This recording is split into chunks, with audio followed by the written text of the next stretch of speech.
Pozdravljeni v tokratnem podkastu. Pogovarjali se bomo o prehranskih dopolnilih. Zakaj je nujno potreben temeljit pogovor o prehranskih dopolnilih? Ker jih jemlje več kot 90% Slovencev. Ker so mnogi prepričani, da bodo s prehranskimi dopolnili preprečili prehlad ali pa bolezen. Ker mnogi niti ne vedo, kaj v resnici pojejo v tej tabletki ali prašku. Ampak, a v resnici potrebujemo prehranska dopolnila, če ja, katera? In ali so na trgu kakovostni produkti, ki dejansko dajo rezultate, ki jih obljubljajo? Ali pa je vse le dober marketing?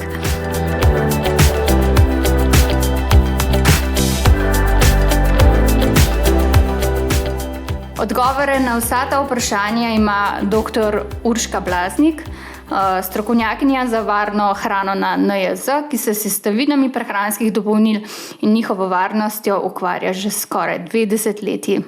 Lepo pozdravljeni, dr. Blaznik. Dober dan. Zdaj smo v začetku novega leta, po prazničnem času, ko mnogi pretiravajo s hrano in alkoholom, se želijo v narekovajih razstrupiti. Najprej, kakšen odnos imate vi do tega termina razstrupiti, ne?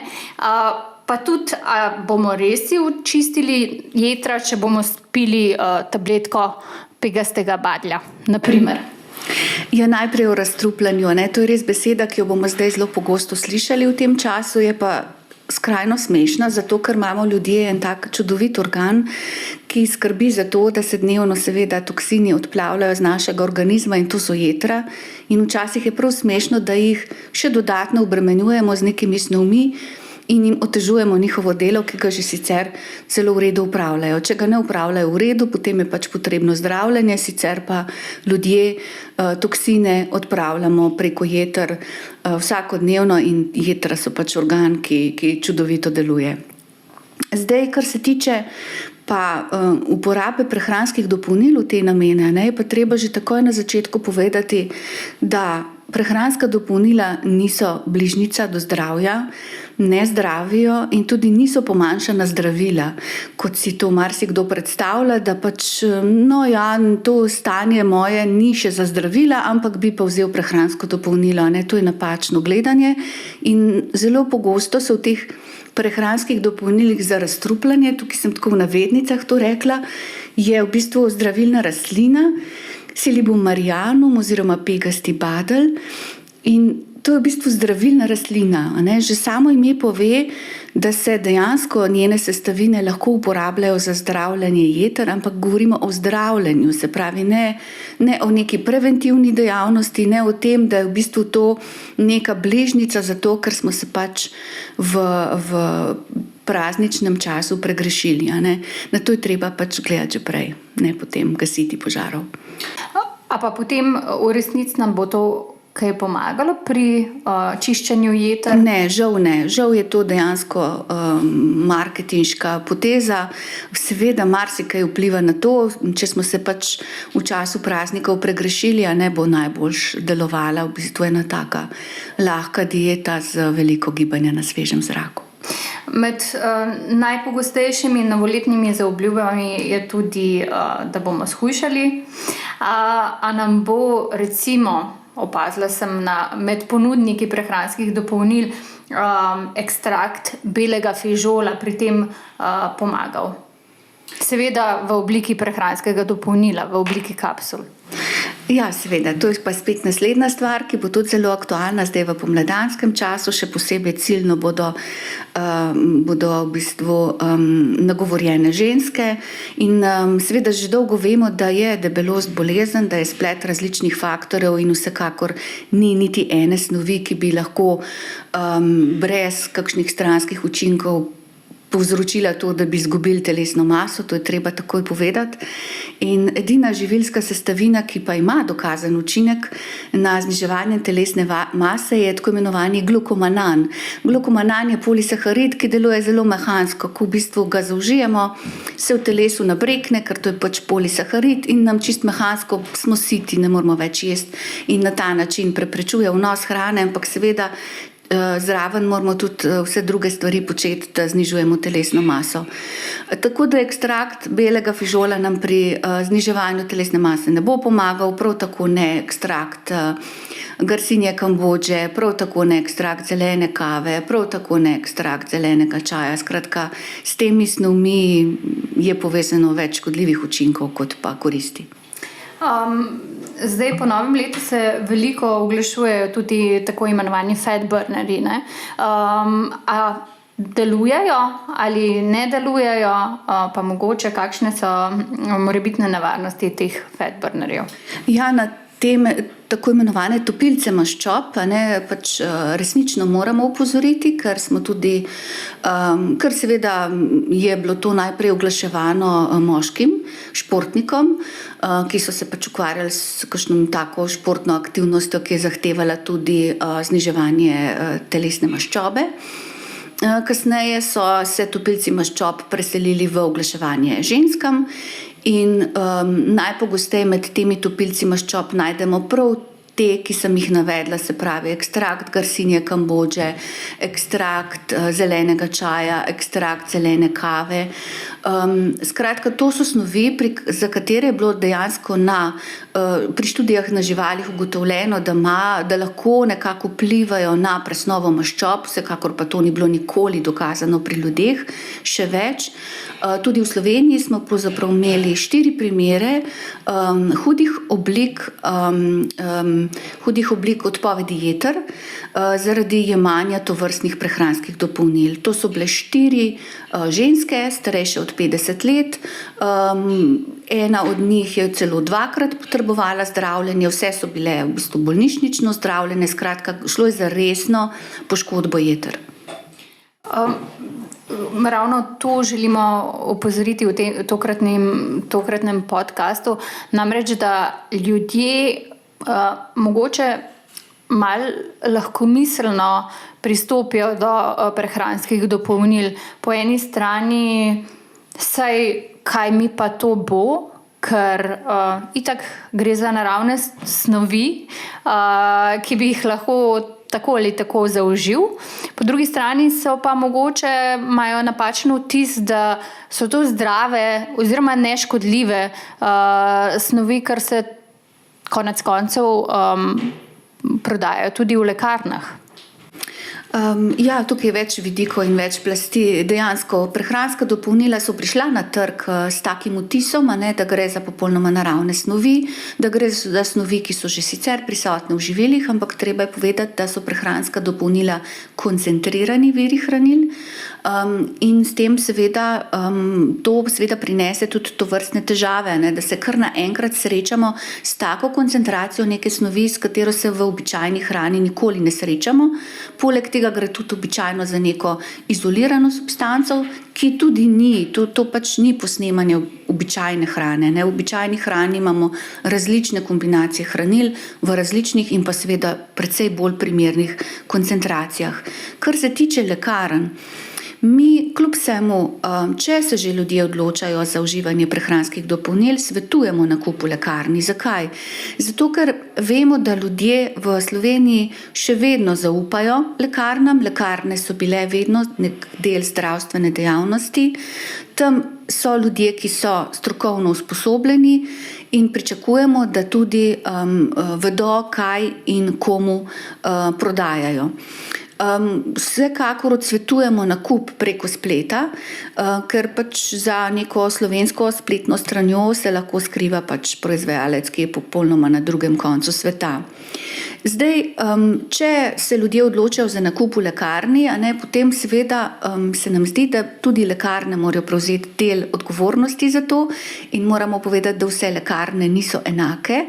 Nekatere so bolj podlegle pač kapitalu oziroma zaslužkom, ki ga prinašajo prehranska dopolnila, druge manj.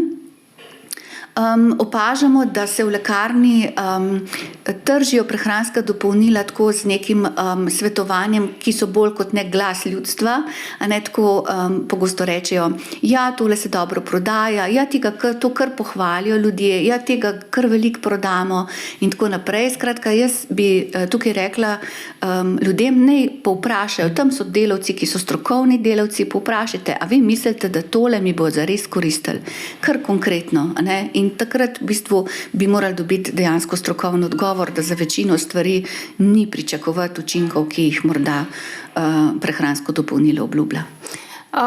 Kakšne so pa te dejanske nevarnosti preko spleta, nakupa prehranskih dopolnil preko spleta? A ljudje dejansko dobijo pač tisto, kar jim piše na deklaraciji ali kako?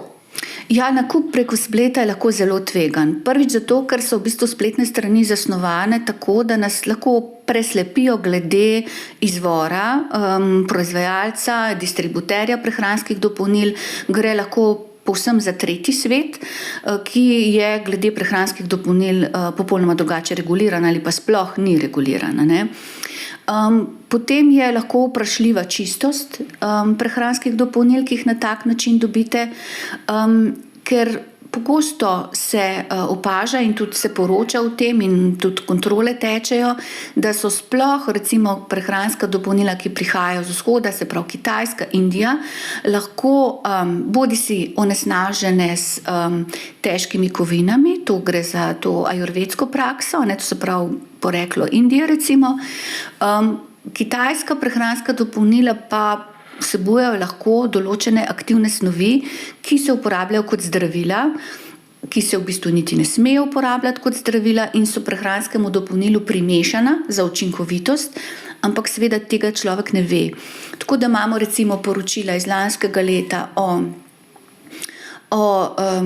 hudih poškodbah jeter pri uporabnici, ki je kupila prehransko dopolnilo za hujšanje, pa ji je bil primešana sestavina sibutramin, ali pa naprimer pri moškem za erektilno disfunkcijo primešan sildenafil, končal je gospod na urgenci pač s hudimi motnjami srčnega ritma. Skratka, s tem je lahko povezano kar nekaj tveganj. Kako pa v bistvu, torej s prehranskimi dopolnili se lahko mi tudi predoziramo, če jaz prav razumem, in na kaj v bistvu, kaj najpogosteje, na katere organe najpogosteje vplivajo? Ja, to je seveda odvisno od tega, veste, prehranska dopolnila so zelo široka kategorija, se pravi, da imamo lahko bodisi čist naravne vitamine in minerale, že sami vitamini, zelo v bistvu neškodljiv, enostaven vitamin C, nam pri visokih odmerkih spet lahko moti pač prebavni sistem. Preveč odmerkov, recimo so opazili tudi pri nas, v Franciji je bilo kar nekaj poročil o predoziranju z vitaminom D, ki je bil zdaj zelo aktualen. Sploh recimo, ko so starši nakapljali enako število kapljic kot sebi tudi otrokom in je šlo za res visoke odmerke, ali pa naprimer selen, ki selen, ki je v bistvu tak zelo mikroelement, ki ga rabimo v mikrokoličinah, je zelo pomemben, je zelo koristen, z njim je povezanih precej koristnih učinkov, za naše delovanje, hkrati pa ob visokih odmerkih lahko pride tudi do resnih učinkov, če po eni strani je zelo pomemben za naše lase, nohte in tako naprej, ob prevelikem odmerjenju naprimer pride do odpadanja las in lomljenja nohto in tako. In recimo tudi niso osamljeni primeri, ko ljudje jedo več prehranskih dopolnil hkrati in v vseh prehranskih dopolnilih imajo isto sestavino, in se potem to seveda sešteva, in so učinki potem taki. Sploh pa pri ekstraktih zdravilnih rastlin, tam je pa v bistvu največkrat so prisotne poškodbe jeter, ki jih seveda ne zaznamo lahko akutno, lahko se to pojavi šele čez čas in niti ne vemo, da je bilo to povezano pač z uživanjem, dolgotrajnim uživanjem nekih prehranskih dopolnil. Kaj pa pravijo raziskave?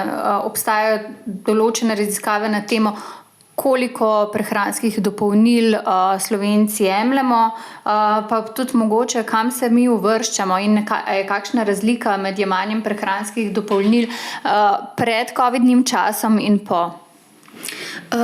Mi kar nekaj časa zdaj pa kljub vsemu spremljamo jemanje oziroma uživanje prehranskih dopolnil, čeprav je treba povedati, da včasih ljudje niti ne vedo vedno, kaj jedo. A jedo zdravilo, a je to prehransko dopolnilo, a je to neko kozmetični izdelek, a ne, tudi to smo že slišali, da eni nekaj vzamejo hkrati, ko se zjutraj še namažejo s kremo. Mislim, tako da včasih je to težko, je treba biti kar previden pri teh podatkih, ampak pridobili smo jih v času pred covidom. Nekako 4 od 10 odraslih prebivalcev Slovenije so dokaj redno uživali prehranska dopolnila. Potem smo opazili, da v covidnem času se je seveda povečalo uživanje prehranskih dopolnil, sploh tistih, ki so vsebovali sestavine povezane z okrepitvijo imunskega sistema, se pravi vitamin D, C, cink in tako. In zdaj po nekih zadnjih podatkih bi lahko rekli 9 od 10 odraslih prebivalcev Slovenije, tako da praktično skoraj vsi v skrbi zase vsaj občasno nekaj uživajo. Rekli ste 9 od 10, a izstopajo kakšne skupine prebivalstva, ki še posebej so nagnjene k jemanju prehranskih dopolnil? Ja, tukaj moramo povedati, da so to ženske, vsekakor, in da je tudi med neželenimi učinki več žensk, da so to ljudje, ki imajo višjo izobrazbo, ki imajo višji materialni standard, da smo celo v prehranski študiji SMNI ugotovili razliko med zahodnim in vzhodnim delom Slovenije, skratka tisti iz zahodnega dela jih uživajo več. In tukaj pridemo do nekega paradoksa pravzaprav, ker prehranska dopolnila so lahko zelo koristna ob kakšnem pomanjkanju hranil in jih praviloma več uživajo tisti, ki sicer lažje poskrbijo za optimalno prehrano, tisti, ki bi jih pa morda res potrebovali, jih pa nimajo, ker so predraga. Danes je v bistvu prek promocij teh prehranskih dodatkov oziroma dopolnil se ustvarja nek vtis, da če tega ne jemo, recimo po zimi vsaj vitamina C ali pa vitamina D, pa B kompleksa, pa če po vadbi obvezno ne vzamemo magnezija, nismo naredili nič zase. Kaj je tukaj zadaj? Koliko je dejanskih potreb po uživanju prehranskih dopolnil in koliko je tukaj marketinga?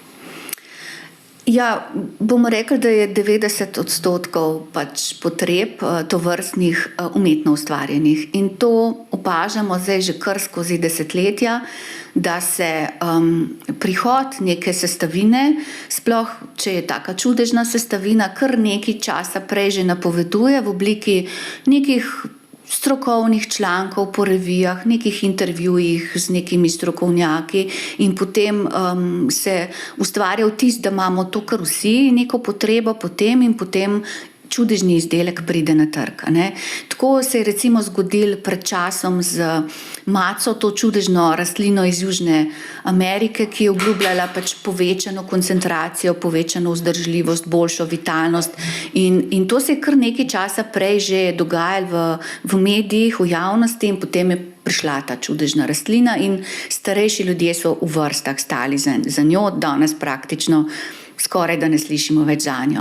Potem se je nadaljevalo z holesterolom, težavami, ki jih imajo ljudje z uživanjem zdravil v povezavi s holesterolom in potem je prišla čudežna sestavina rdeči kvasni riž, za katerega zdaj tudi vemo, da sploh ni tako zelo nedolžen, kot je bil predstavljen. Potem so, magnezijev klorid, zdaj recimo kurkuma, kolagen, magnezij tudi ne nazadnje. Saj magnezij je zelo pomemben mineral, dejansko je lahko zelo koristen, ima veliko koristnih učinkov pri delovanju organizma, ampak taki odmerki, kot so zdaj, 300-400 mg dnevno, taki odmerki so pravzaprav pri Evropski agenciji za varnost hrane že taki, da presegajo v bistvu dopustne dnevne vnose. Tako da po eni strani se ti odmerki povečujejo, po drugi strani se pa res večino teh potreb ustvarja v medijih. Omenili ste kolagen. Mnogi oziroma mogoče mnoge ga uživajo za boljšo kožo, da bi upočasnile staranje, recimo boljše lase, nohte. A dejansko kaj pomaga? Ja, veliko, moram reči, da zdaj je to verjetno ena od bolj sestavin med top 3, a ne, glede uživanja.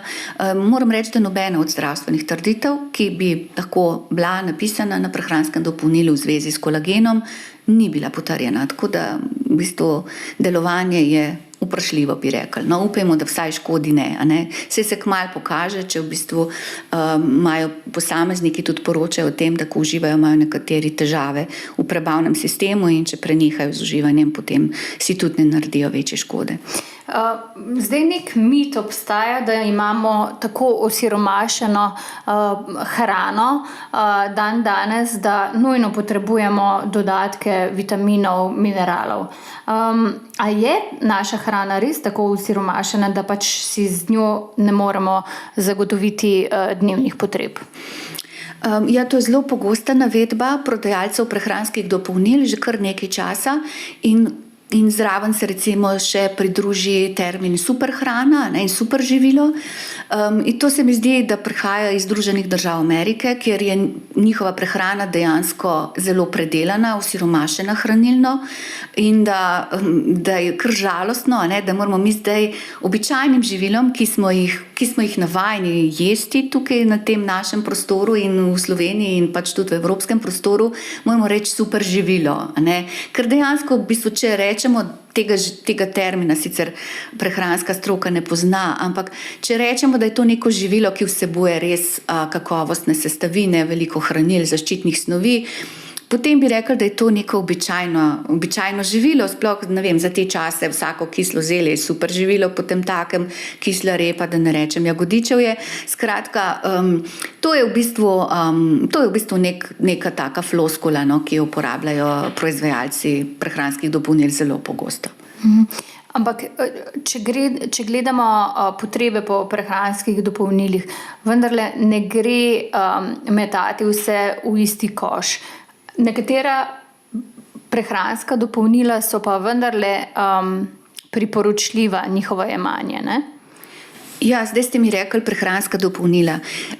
Če tako čist vam nazaj odgovorim, bi vam rekla, da nihče ne potrebuje prehranskih dopolnil, potrebujemo pa določena hranila. In prehranska dopolnila so v bistvu samo ena od možnosti, kako nadomeščamo ta hranila, ki jih potrebujemo. In tukaj bi sigurno bil zdaj, že lahko rečemo, da je vitamin D tisto hranilo, ki ga nam primanjkuje v tem času, zdaj jesensko-zimskem, in da ga na nek način moramo dodajati prehrani oziroma ga nadomeščati in to lahko delamo na več načinov. To lahko delamo v obliki zdravil, v obliki prehranskih dopolnil in tudi v obliki obogatenih živil. Skratka, več možnosti je, ker že zelo dolgo časa pravzaprav vemo, da nam primanjkuje v naši prehrani joda in jod zelo lepo nadomeščamo v obliki jodirane jedilne soli. In to je prav tako ena od oblik. Lahko bi se pa odločili, ne vem, da bi to nadomeščali v obliki prehranskih dopolnil, ampak populacijsko je to zelo težko, ker pač niso povsod dostopna. Tako da seveda so prehranska dopolnila ali pa na primer folna kislina pri nosečnicah ali pa tudi železo pri nosečih ženskah. Skratka, prehranska dopolnila dejansko ne želimo, da izpadejo samo kot neka negativna kategorija, so lahko zelo koristna in zelo hitro dosežemo učinek, hitro v bistvu nadomestimo pomanjkanje hranil, seveda pa, če ta res obstajajo, če niso to neke umetno povzročene potrebe. Prej ste namreč se dotaknili zdravstvenih učinkov oziroma blagodejnih učinkov na zdravje, ki jih pogosto uporabljajo prodajalci prehranskih dopolnil. A sploh lahko takšne trditve tržijo in v bistvu kako na tiste, ki dejansko obljubljajo čudeže? Ja, v Evropski uniji so prehranska dopolnila živila. So ena od kategorij živil, zato ker pravzaprav bi vsaj zgodovinsko gledano naj vsebovala samo hranila, ki nam jih morda pač v prehrani primanjkuje in bi jih s prehranskimi dopolnili zelo uspešno nadomestili. In zato v bistvu za prehranska dopolnila velja tudi vsa živilska zakonodaja, ki je pravzaprav zelo stroga zakonodaja. in natančno določa, kakšne trditve lahko v bistvu izdelek vsebuje.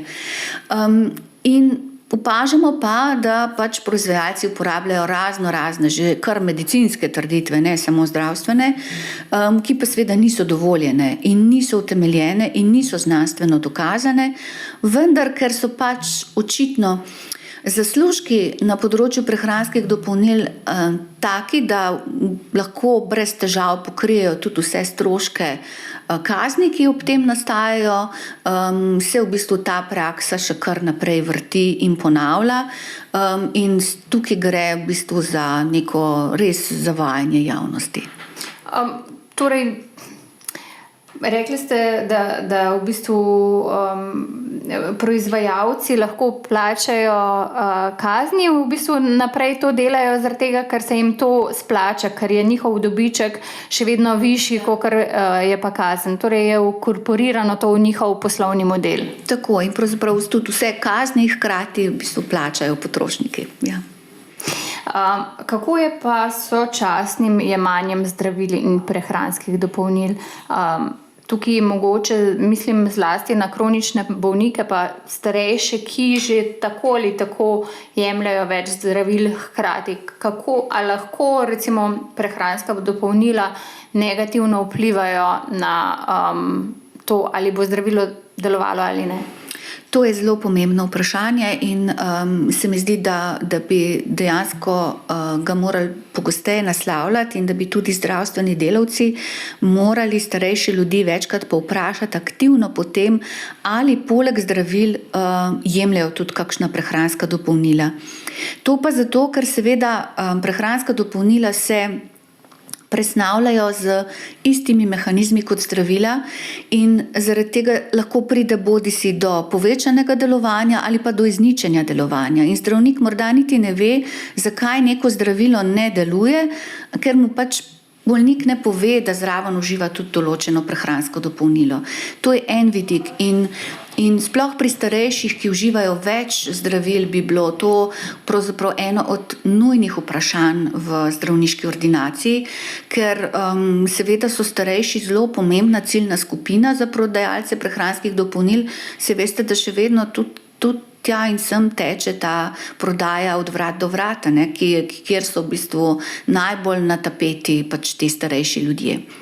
Potem je pa še en vidik, sicer pa ta, da se nekateri odločijo, da bojo prenehali jemati zdravila in se bodo raje odločili za prehransko dopolnilo, ker to je pa naravno, to bo pa imelo manj stranskih učinkov, to mi bo pa manj škodilo in s tem v bistvu spet lahko zelo poslabšajo svoje zdravstveno stanje in spet morda zdravnik niti ne bo vedel, zakaj se to dogaja. In to je bilo kar pogosto takrat, ko so bila zelo popularna ta zdravila z rdečim kvasnim rižem in zniževanjem holesterola, ko so pač ljudje povedali, da z temi običajnimi zdravili imajo, lahko bolečine v mišicah in so potem opustili to zdravljenje in ga nadomestili z rdečim kvasnim rižem, ki pa seveda ni prinesel želenih rezultatov, niti glede holesterola, medtem ko se je lahko prišlo tudi do zastrupitev, do poškodb jeter zaradi pač toksina citrinina, ki je bil en čas lahko prisoten, zdaj je tudi reguliran v teh izdelkih. Skratka, več različnih nivojev je. Potem starejši ljudje se lažje predozirajo, ker slabše nadzorujejo vnos teh izdelkov, in prehranska dopolnila bi nekako rekli, se jih ljudje kar sami predpišejo. In potem v bistvu ta režim jemanja je lahko pri starejših ljudeh zelo tvegan. Tako da starejši ljudje so posebna skupina populacijska, ki jih je treba naslavljati glede uživanja prehranskih dopolnil. Na tem mestu bi bilo mogoče treba opozoriti, da na vsakem prehranskem dopolnilu mora biti označeno, kakšna je priporočena dnevna doza oziroma odmerek. Ja, vsako prehransko dopolnilo ima v skladu s pravilnikom, z zakonodajo, pač na prehranskem dopolnilu mora pisati prehransko dopolnilo, da se ve pač In ljudje morajo vedeti, da če na izdelku piše prehransko dopolnilo, da od njega ni pričakovati, da bo zdravil, ne vem, bolezni srca in ožilja.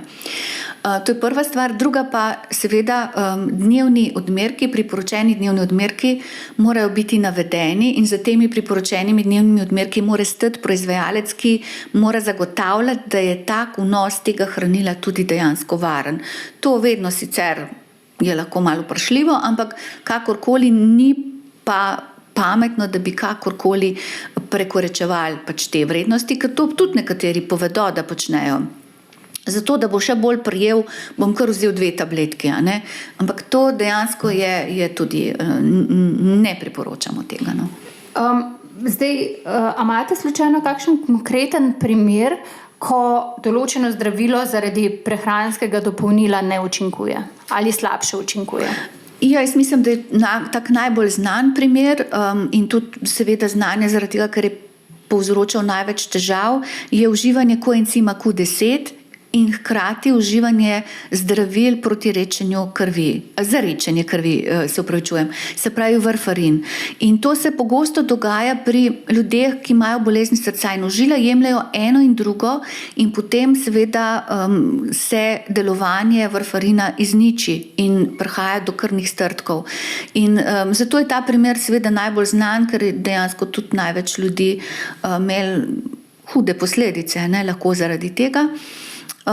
In mislim, da je tudi vse prehranska dopolnila s koencimom Q10 se prodajajo s tem opozorilom, no, da so ljudje v zvezi s tem seznanjeni.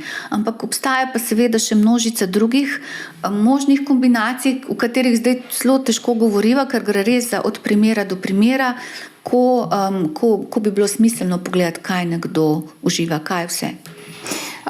Druga skupina so otroci. Zdaj, ena raziskava je pokazala, da tretjina malčkov oziroma dojenčkov jemlje prehranska dopolnila. Starši, vrtčevski otroci so namreč pogosto bolni in starši želimo jim okrepiti imunski sistem, da bi bili manj bolni. Si lahko od prehranskih dopolnil, ki jih dajemo svojim otrokom, dejansko pričakujemo, da zaradi njih ne bodo zboleli? Ja, mi je zelo všeč to zadnje vprašanje, ker na njega res lahko odgovorim, da ne, ker prehransko dopolnilo ni temu namenjeno.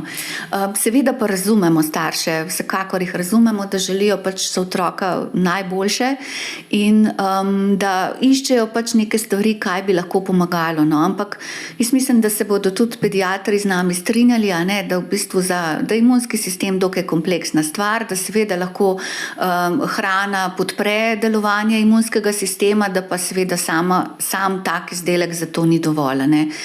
Za imunski sistem je seveda potrebno vse, ne, urejena prehrana, ljubezen staršev, dovolj gibanja na svežem zraku in dovolj spanja. To so v bistvu take 4 ključni dejavniki.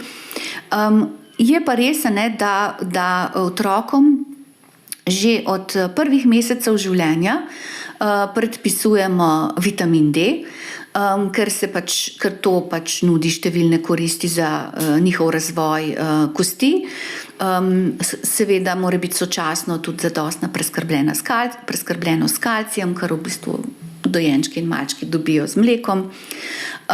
In da so tem izdelkom, ki so lahko v obliki zdravil, pa tudi v obliki prehranskih dopolnil, primešani pogosto tudi kakšni probiotiki, vsaj takrat, ko smo mi delali raziskavo, so bili popularni, ampak tukaj je treba povedati, da otroci dejansko prehranskih dopolnil ne potrebujejo, da je treba več usmeriti v njihovo zdravo prehrano, kot pa v uživanje, jemanje prehranskih dopolnil.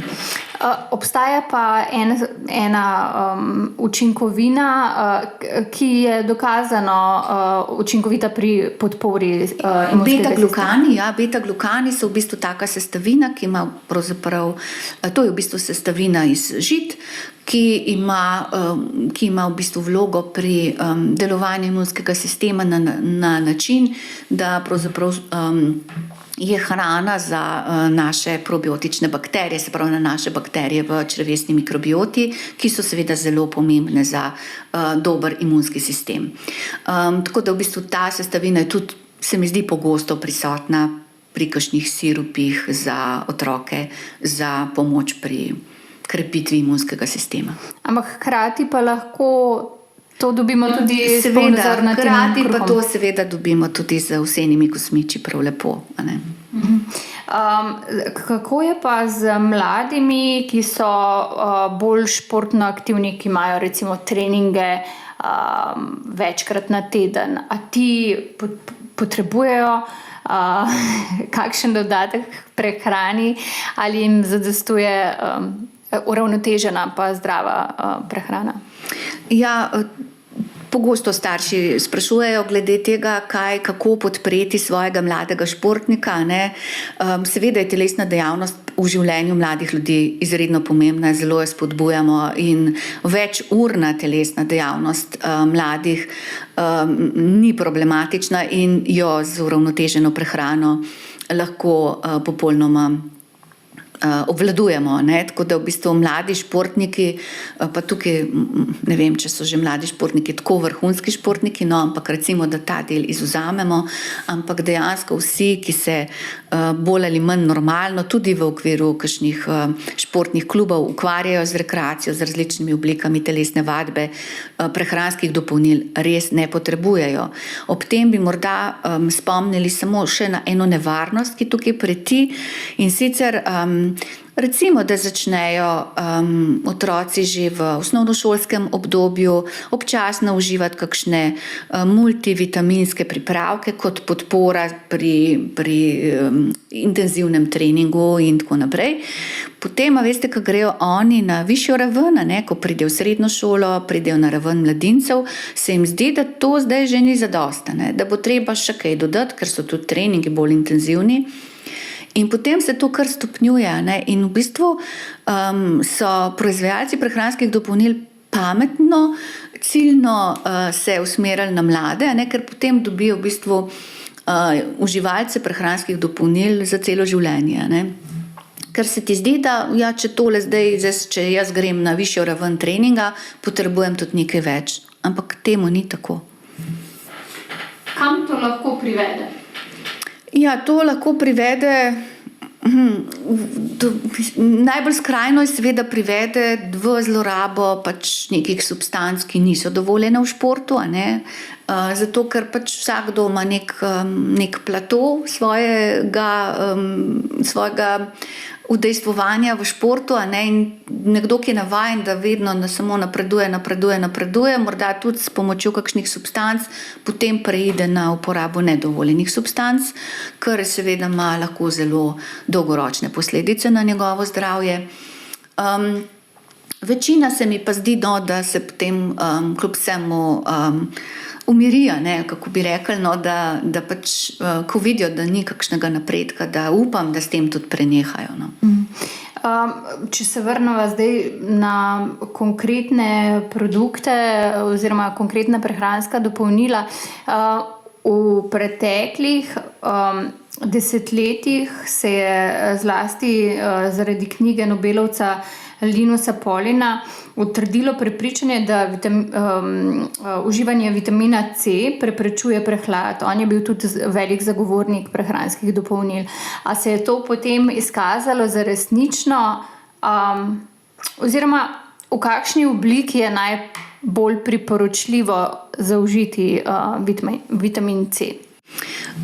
Ja, vitamine in njihov ugoden učinek na naše zdravje pravzaprav poznamo šele dobrih 100 let, ne? In v bistvu je bilo zelo veliko nekih študij raznih narejenih in ta mit, ne, o preprečevanju prehlada vitamina C se v bistvu res dolg časa že vleče, čeprav je bil že večkrat ovržen, ne. Še vedno pač ljudje, ki nekomu želijo svetovati, kaj narediti ob prehladu, rečejo, ti sam vitamin C, pa bo vse v redu. Ne, sej dejansko vitamin C pomaga pri krepitvi imunskega sistema, ampak ne pa preprečuje prehlada, ne, ga ne v tem smislu nezdravi, ne bo potem nič. Prehlad pač tako, kot vemo, traja en teden ali pa 7 dni, tako da skratka je uživanje vitamina C koristno pač v toliko, da v bistvu pomagamo imunskemu sistemu, ki se potem bori s pač povzročitelji bolezni. Zdaj, kako ga najbolj pametno uživati, ali je to v obliki tablet, ali je to v obliki šumečih tablet, ali je to v obliki limone.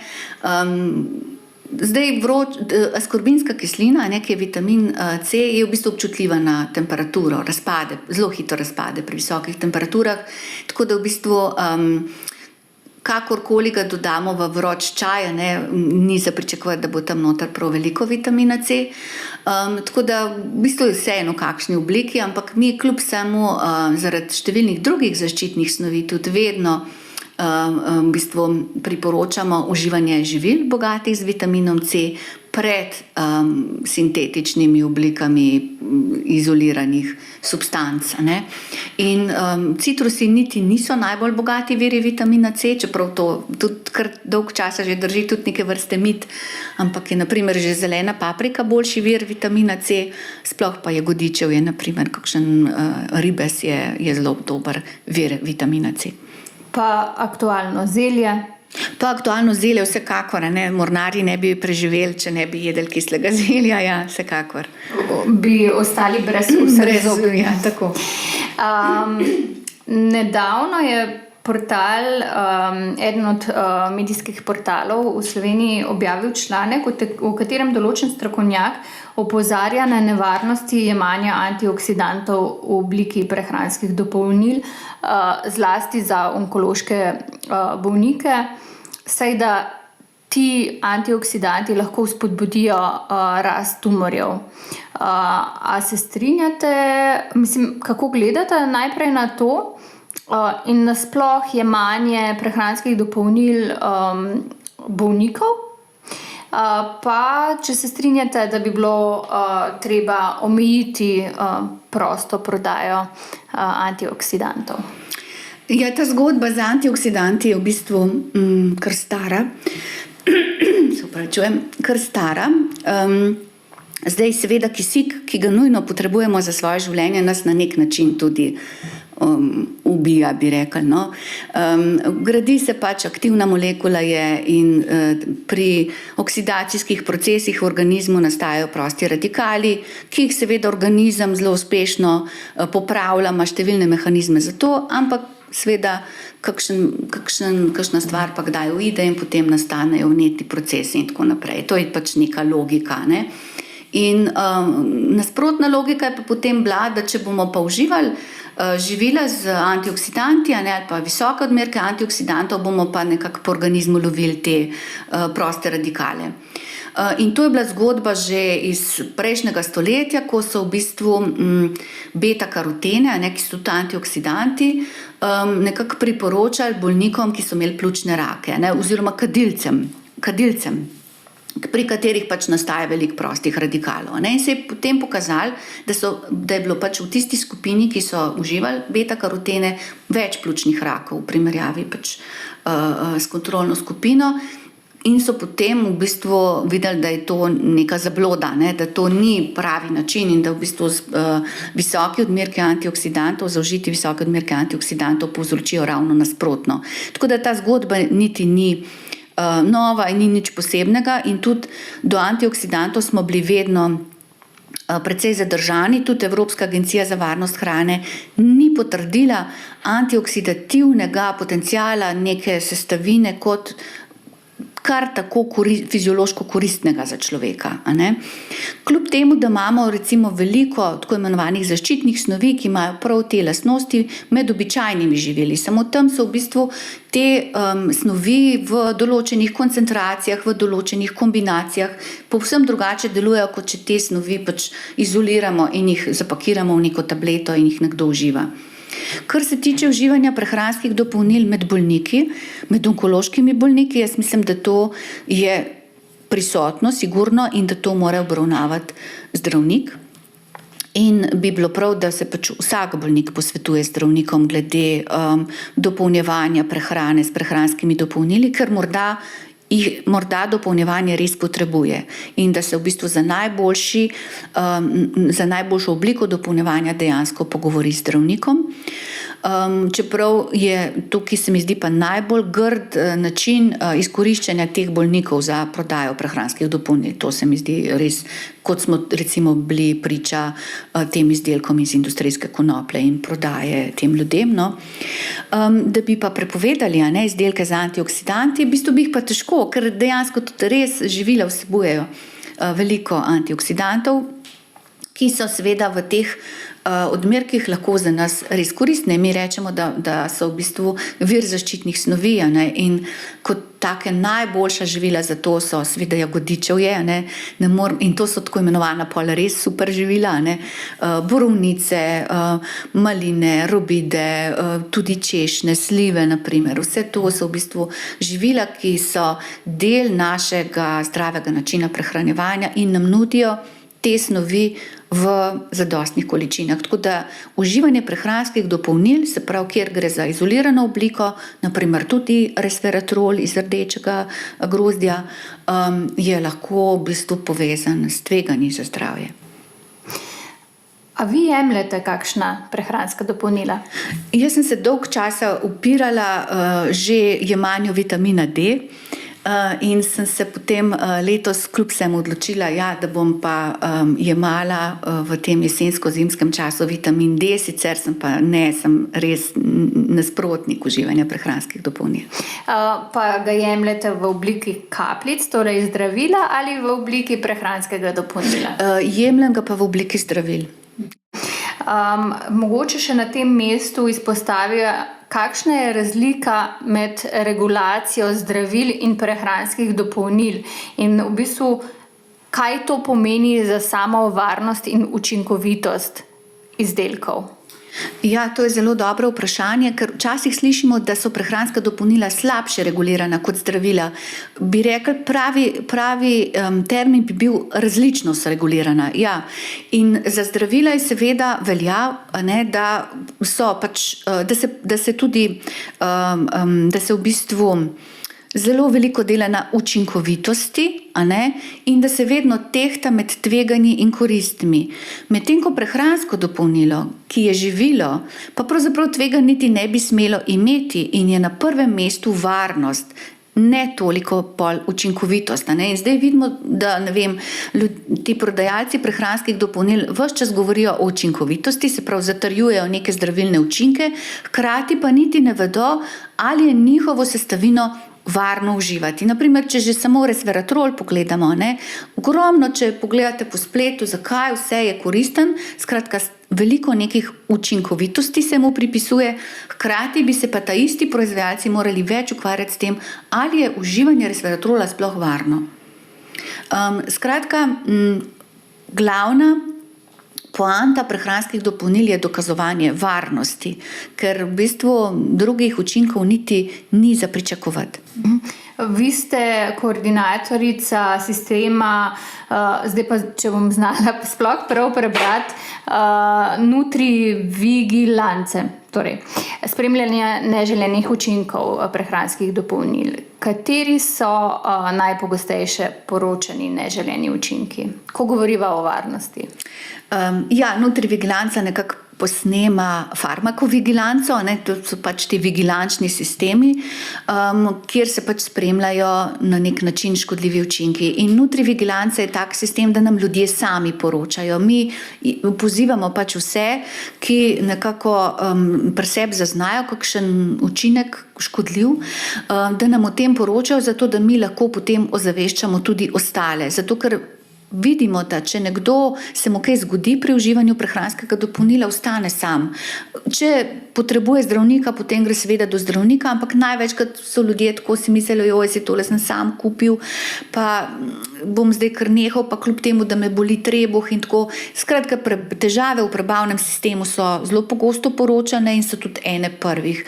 Potem pa ljudje poročajo tudi recimo o kakšnih motnjah srčnega ritma, tudi o recimo kakšnih glavobolih, migrenah, pogosto poročajo tudi o tem, da imajo kakšne izpuščaje po koži, največkrat z uživanjem prenehajo, bolj pogosto nam o teh težavah poročajo ženske, ker tudi uživajo več prehranskih dopolnil.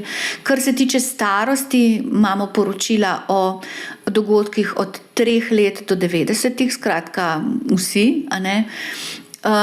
Prehranska dopolnila so tista, ki največkrat povzročijo te težave in so vsakič nekako tudi odraz časa, ne. Mi to pač spremljamo že od leta 2016 in zdaj recimo v zadnjem letu smo imeli seveda poročanja v povezavi z, kot sem že omenila, s telesno maso, s težavami potem v prebavnem sistemu, z jetri, potem tudi erektilna disfunkcija, potem neki visoki odmerki vitaminov B skupine, ki naj bi pomagali pri boljših nohtih, laseh, koži, se pravi ta lepotni del, ne, tam tudi ljudje poročajo o različnih težavah, pa tudi kurkumin.